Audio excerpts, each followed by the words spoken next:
नमस्कार दोस्तों। मेरी आंख में मोतियाबिंद हो गया है और अभी मेरा चश्मे के साथ काम चल रहा है। तो मैं कब तक ये मोतियाबिंद का ऑपरेशन टाल सकता हूँ? मैं अगर ऑपरेशन कभी ना करवाऊँ तो क्या मेरा काम चल जाएगा? मुझे ऑपरेशन से बहुत ज़्यादा डर लगता है। मेरी उम्र इतनी ज़्यादा हो गई है, अब ऑपरेशन करवाने का क्या फ़ायदा? या मुझे शुगर है, वो कंट्रोल में नहीं रहती है, बढ़ी हुई रहती है, तो ऐसे केस में मुझे ऑपरेशन नहीं करवाना चाहिए। ये कुछ इस तरीके के सवाल हैं जो ओपीडी में लगभग मैं रोज़ सुनती हूँ। लोग कोई ना कोई बहाना देखते हैं कि हमें किसी ना किसी तरीके से हमें मोतियाबिंद का ऑपरेशन ना करवाना पड़े। तो क्या मोतियाबिंद अगर आपको है और अगर आप ऑपरेशन नहीं करवाना चाहते हैं तो क्या ये सही है, या फिर हमें समय रहते इसका ऑपरेशन करवा लेना चाहिए? के बारे में आज मैं डॉक्टर पल्लवी मिश्रा आपको जानकारी दूंगी। पूरी जानकारी के लिए मेरे इस वीडियो को एंड तक ज़रूर देखिएगा और अगर मेरा वीडियो आपको पसंद आता है तो मेरे चैनल को सब्सक्राइब करिएगा और मेरे इस वीडियो को बाकी लोगों के साथ में शेयर करिएगा। तो चलिए बिना समय गंवाए शुरू करते हैं आज का ये वीडियो। तो चलिए अब हम बात करते हैं कि क्या हमें मोतियाबिंद का ऑपरेशन टालना चाहिए, कब तक टाल सकते हैं, ना करवाएं। चश्मे के साथ अगर काम चल रहा है तो क्या हमें चश्मे के साथ अपना काम चलाते रहना चाहिए? तो इस बारे में मैं आपसे ये कहना चाहूँगी कि देखिए, जो मोतियाबिंद का जो ऑपरेशन होता है ना, वो 10-15 मिनट का एक बहुत छोटा सा सर्जरी होता है। इसमें तो आजकल सुन्न करने वाला इंजेक्शन भी नहीं लगाया जाता है। बस आँख में आपको एक डॉक्टर एक दवाई डालता है जिससे हमारी आँख सुन्न हो जाती है और 10 से 15 मिनट के अंदर वो ऑपरेशन हो जाता है। इनफैक्ट आयुष्मान कार्ड से भी ऑपरेशन कवर्ड होते हैं और आयुष्मान कार्ड से भी बहुत बढ़िया लेंस डाला जाता है। तो कोई कारण नहीं है कि हम ये मोतियाबिंद का ऑपरेशन इसको टालें क्यों। अब हम बात करते हैं कि ये तो मैं समझ गया, लेकिन फिर भी मैं नहीं करवाना चाहता हूँ तो मुझे क्या क्या दिक्कतें हो सकती हैं। देखिए, अगर आप मोतियाबिंद का ऑपरेशन नहीं करवाना चाहते हैं तो मोतियाबिंद का ऑपरेशन मतलब मोतियाबिंद एक ऐसी चीज़ होती है जो समय के साथ में बढ़ती रहती है। ये ऐसा नहीं है कि आज आपने मान के चलिए आज आपको अगर ग्रेड 2 का मोतियाबिंद था। ग्रेड 2 बेसिकली हम मोतियाबिंद को जब हम लोग स्टेज करते हैं तो ऐसा नहीं है कि ये लाइफ लॉन्ग आपका ग्रेड 2 ही रहेगा। ये ग्रेड 3 होगा, ये ग्रेड 4 होगा। इसकी जो हार्डनेस होती है, जो सख्तपना होता है मोतियाबिंद का, वो बढ़ता है। मोतियाबिंद पहले इमेच्योर होता है, फिर उसके बाद मोतियाबिंद मैच्योर हो जाता है, जिससे कि हम लोग जो सफ़ेद मोतियाबिंद होता है ना, जो बिल्कुल आपने कई सारे लोगों की आंख में देखा होगा, एक सफ़ेद सी चीज़ चमकती है, तो वो मैच्योर हो जाता है मोतियाबिंद। जैसे कि हम लोग नॉर्मल भाषा में बोलते हैं ना कि मोतियाबिंद पक गया है ना, तो उसको वो मोतियाबिंद हमारा समय के साथ में बढ़ता रहेगा। अब मोतियाबिंद के बढ़ने से दिक्कत क्या होती है? देखिए, जब तक हमारा मोतियाबिंद मैच्योर होता है तब तक वो जो लेंस है, जो कुदरती लेंस है, वो अपनी पारदर्शिता पूरी तरीके से नहीं खोता है। जब वो अपनी पारदर्शिता नहीं खोता है तो लाइट उसके आर पार जाती रहती है। तो ऐसे केस में जब हम लोग चश्मे का इस्तेमाल करते हैं, एक ज़्यादा पावर का इस्तेमाल करते हैं, तो हमको ना चीज़ें दिखाई देती हैं। या फिर अगर हम थोड़ा सा जिस कमरे में अगर हम बैठे हैं, अगर हम उसकी ब्राइटनेस बढ़ा लेते हैं तो हमें चीज़ें दिखाई देती हैं। तो हमें लगता है हमारा चश्मे के साथ काम चल तो रहा है तो मैं इसका ऑपरेशन क्यों करवाऊँ। लेकिन जैसे जैसे मोतियाबिंद पकता है, जैसे जैसे मोतियाबिंद सख्त होता है, वैसे वैसे हमारा जो निगाह होती है वो गिरती चली जाती है। और एक समय के बाद आप चाहे कितना भी चश्मे का पावर इस्तेमाल कर लें, आप पावर बढ़ा के इस्तेमाल कर लें, आप बहुत तेज़ रोशनी अगर अपने कमरे में कर दें या बिल्कुल आप धूप में चले जाएं, तो भी आपको दिखाई नहीं देगा।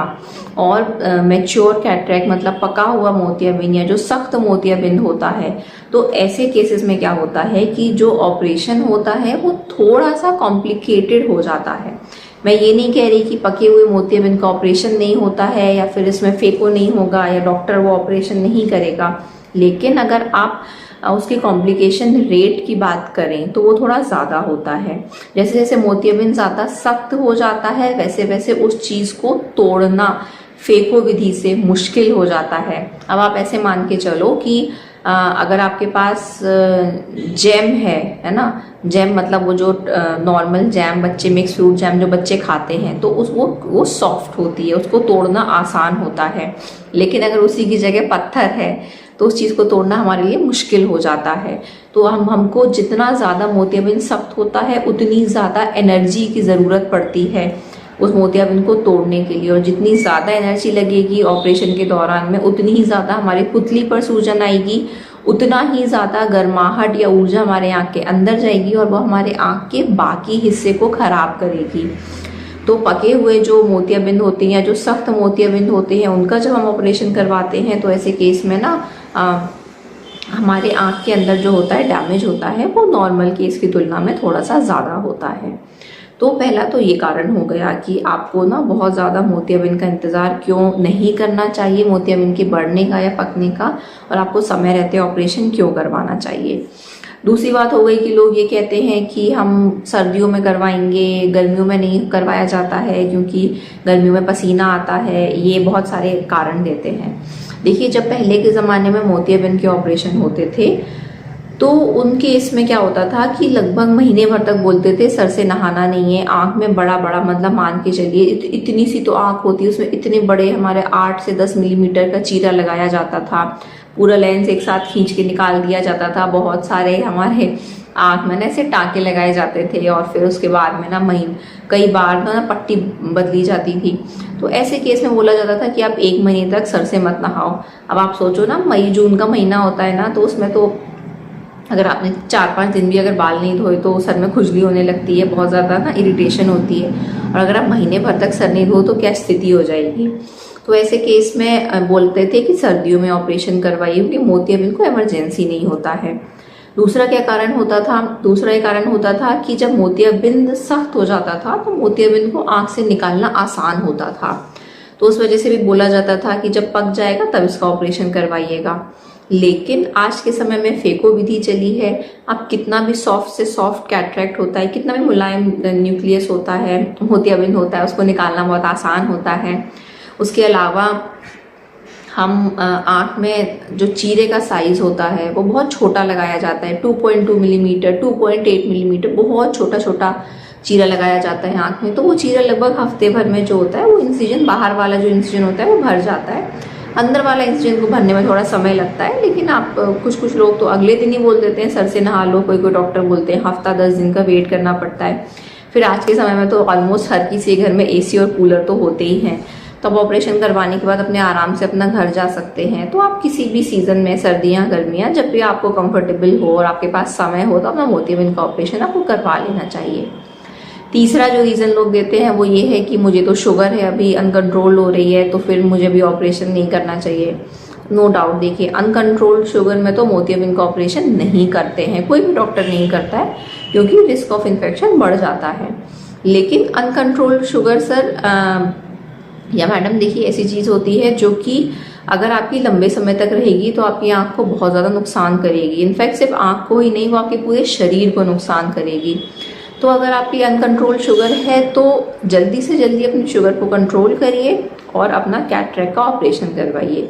ये इसलिए भी ज़्यादा ज़रूरी है क्योंकि जिन लोगों को शुगर जिनकी ज़्यादा होती है या जो डायबिटीज़ होते हैं, उनमें मोतियाबिंद के जल्दी होने की और जल्दी पकने की संभावना होती है। उसके अलावा उन लोगों में पर्दे में सूजन आने की, पर्दे में खून आने की और पर्दे में खराबी की संभावना भी ज़्यादा होती है। तो ऐसे लोगों को तो और जल्दी अपना ऑपरेशन करवा लेना चाहिए, उन्हें बहुत ज़्यादा वेट नहीं करना चाहिए।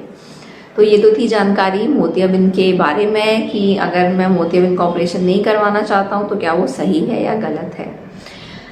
ये जो जानकारी है ये मैं एक आई सर्जन की पॉइंट ऑफ व्यू से भी दे रही हूँ और मैं एक इंसान के पॉइंट ऑफ व्यू से भी दे रही हूँ कि एक बीमारी जिसका इलाज है तो उसका इलाज आपको अवेल करना चाहिए, और एक ऐसा इलाज है जो कि आजकल बहुत कॉमनली उपलब्ध है और बहुत आराम से उपलब्ध है। उम्मीद है मेरी ये जानकारी आपको पसंद आई होगी। आँख की बीमारी के संबंध में किसी भी और जानकारी के लिए आप मुझे नीचे कमेंट बॉक्स में मैसेज कर सकते हैं। मिलते हैं अगले वीडियो में, तब तक के लिए अपना ध्यान रखिए, अपनी आँखों का ध्यान रखिए। जय हिंद।